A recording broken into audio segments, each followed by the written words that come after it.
Бүгін болып өткен окуялар, жаңалықтар жана күн жыйынтыгы менен Ак Кеме студиясында сиздер менен Адилет Амангулов, саламатсыздарбы? Ош шаарына Санкт-Петербургтан Кыргызстандан жарандары кайтып келишти. Ош эл аралык аэропорту 9 июльда Урал авиалиния авиакомпаниясынын Санкт-Петербург Ош багыты боюнча чартердик каттамын тосуп алды. Кыргызстанга Россиядан 184 Кыргыз Республикасынын жараны кайтып келди. Алардын арасында жаш балдар дагы бар. Бишкек шаарына Новосибирсктен Кыргызстандан жарандары кайтып келишти. 10 июльда Кыргызстанга авиатрафик авиакомпаниясынын Новосибирск-Бишкек багыты боюнча Россиядан Кыргыз Республикасынын 192 жараны алынып келинди. Алардын арасында жаш балдар дагы бар. Жарандарды кайтаруу боюнча иштер улантылат. Бишкек шаарына Бириккен Араб Имаратынан Кыргызстандан жарандары кайтып келишти. Манас эл аралык аэропорту Fly Dubai авиакомпаниясынын Дубай-Бишкек багыты боюнча чартердик каттамын тосуп алды. Кыргызстанга Бириккен Араб Имаратынан 122 Кыргыз Республикасынын жарандары кайтып келишти. Алардын арасында жаш балдар дагы бар. Дубай шаарынын аэропортунда каттамга каттуу алдында жүргүнчүлөрдөн коронавирус инфекциясына экспресс-тесттер алынып, жыйынтыктары терс чыккан. Ошентип бүгүн белгилүү болгондой эл аралык каттамдар 2 этапта калыбына келтирилет. Чек араларды ачуунун биринчи баскычы 15 июльда башталышы толук мүмкүн. Коронавирустун оперативдүү штабы эл аралык трафикти калыбына келтирүү идеясын колдоду. Эксплуатация борбору Транспорт министрлиги, Росавиация жана Аэрофлот менен аба каттамдарын 2 этапта калыбына келтирүү керек деп макулдашты. Оперштаб Роспотребнадзорго чек араларды ачуу мүмкүн болгон өлкөлөрдүн тизмесин түзүүнү тапшырган.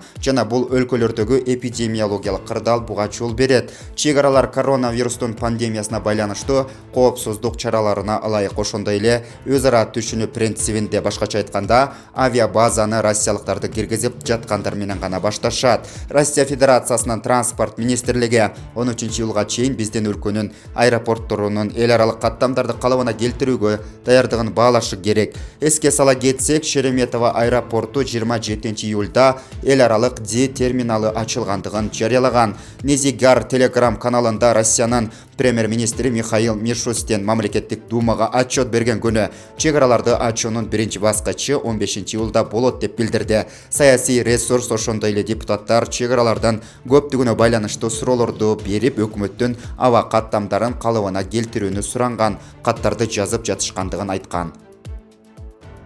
Чалдавар көзөмөл өткөрүү бекетинде Mercedes-Benz Sprinter автоунаасынан вируска каршы колдонулуучу медициналык препараттарды өлкөдөн чыгарып кеткенге аракет кылгандар кармалды. Бул тууралуу Фин полициядан билдиришти. Маалыматка ылайык алар дары-дармектерди алма салынган коробканын астына катып баратышкан. Фин полициянын Жайыл жана Чүй райондук бөлүмүнүн кызматкерлери УКМК жана мамлекеттик чек ара кызматы менен биргеликте дары-дармектерди мыйзамсыз чыгарып кетүүгө каршы иш-чара өткөргөн. Анда чалдавар өткөрмө бекетинен Казакстандын жараны башкарып бара жаткан Mercedes-Benz Sprinter унаасы токтотулган. Унааны текшерүүгө алганда алма салынган коробкалардын астына вируска каршы колдонулуучу Эуфилин дарысынын 520 таңгак жана Levamax препаратынан 460 таңгак табылган. Анын тиешелүү документтери жок болуп чыккан. Бул факты кылмыштардын жана жоруктардын бирдиктүү реестрине катталып, унаа айып короосуна токтотулду деп жазылат маалыматта.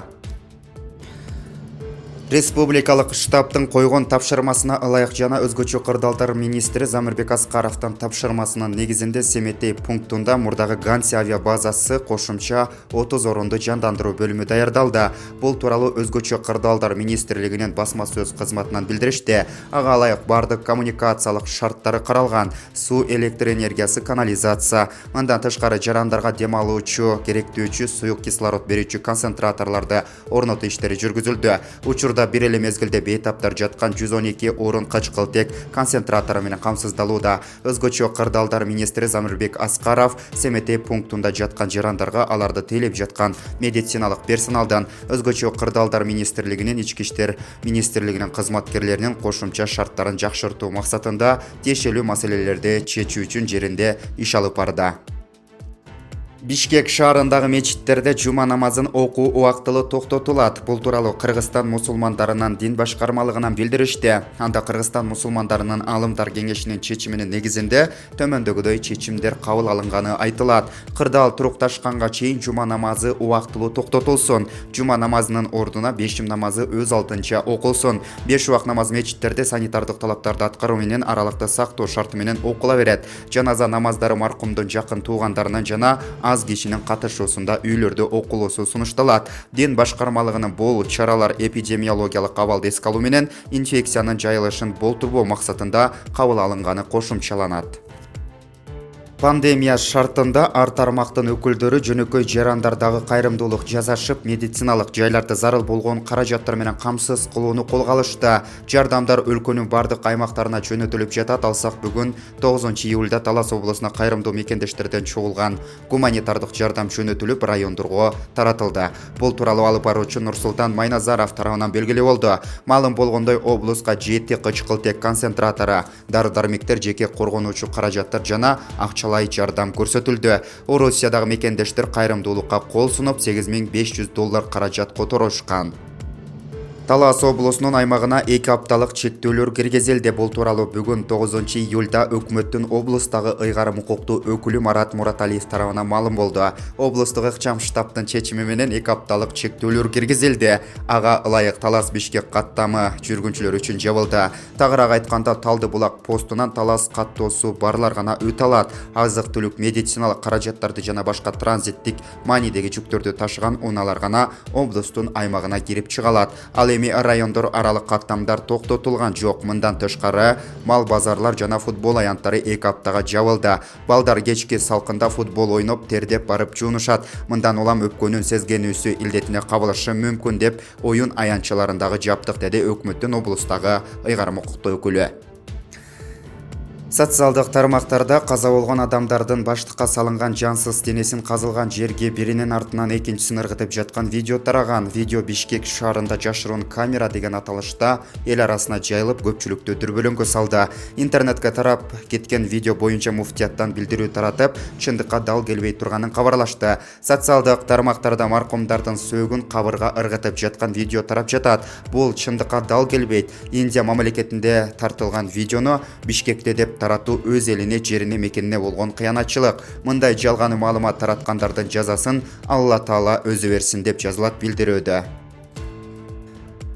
2020 жылдын 4 октябрында өтө турган Жогорку кеңештин депутаттарын шайлоого катышууга партиялардын тизмеси аныкталды. Бул тууралуу Борбордук шайлоо комиссиясынан билдиришти.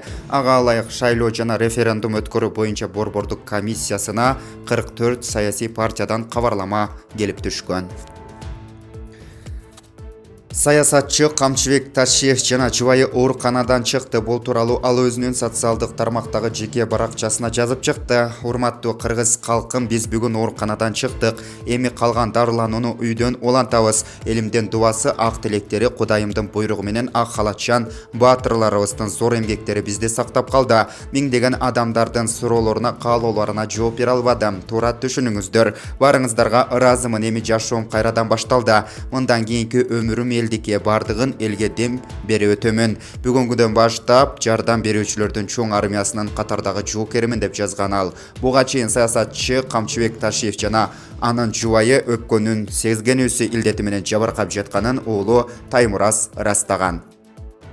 Кыргыз өлкөсүнүн мурдагы президенти Алмазбек Атамбаев 2 тараптуу өпкөнүн сезгенүүсү диагнозу менен президенттин алдындагы иш башкармалыгына караган атайын оорукананын кызыл зонасында дарыланып жатканы маалымдалган. Бүгүн 9-июлга карата Атамбаевдин абалы канааттандырарлык экенин УКМКнын маалымат кызматынан кабарлашты. Маалыматка ылайык Алмазбек Атамбаев өпкөнүн сезгенүүсүнөн айыкта. Дарыгерлердин консилиуму өтүп, Атамбаев УКМКнын тергөө изоляторуна которуу чечими кабыл алынды. Ал күнү дарыгерлердин көзөмөлүндө болот деп айтылат маалыматта. Жогорку кеңештин депутаты Кубанычбек Жумалиев өпкөнүн сезгенүүсүнөн жабыркап ооруканага түшкөнү маалымдалган. Анын абалы оор экенин жарандык активист Мелис Аспеков билдирди. Жарандык активисттин айтымында Кубанычбек Жумалиев жасалма дем алдыруучу аппаратта жатат. Маалыматты жакындарына чалып тактадым. Чынын айтканда, мындай кабарды угуп жаман абалда калдым. Буга байланыштуу Facebook'а дагы билдирүү калтыргам, дейт Мелис Аспеков. Саламаттыкты сактоо министрлигинин коомдук саламаттыкты сактоо башкармалыгынын башчысы Айнура Ахматова төмөнкүлөрдү билдирди. Буга чейин биздин медицинада реаниматологдор жетишип келген. Азыр алардын көбү коронавирус менен ооруп жатса, дагы бир тобу обсервацияларда болуп жатат. Кече чыккан буйрук боюнча эмгек өргөсүндөгү бардык кызматкерлер жумушка чыгышат, деди ал. Ошондой эле ооруканалардын жана стационарлардын башчыларына кечээ 8-июлда чогулуш болуп өткөн. Анда аларга ооруундардын сатылышы боюнча эскертүүлөр берилген. Бейтаптарды кабыл албай койгон окуя катталса, анда ошол стационарлардан же ооруканалардан башка дарыгерлерин жумуштан алуу маселеси каралары айтылып, баарына маалымат берилди, деди Акматова. Өлкө башчы Сооронбай Жээнбековдун кыргызстандыктарга жасаган видео кайрылуусу президенттин официалдык YouTube каналынан өчүрүлгөн. Буга видео алдында калтырылган улут аралык кастыкты козотуучу комментарийлер себеп болгонун президенттик аппараттан билдиришти.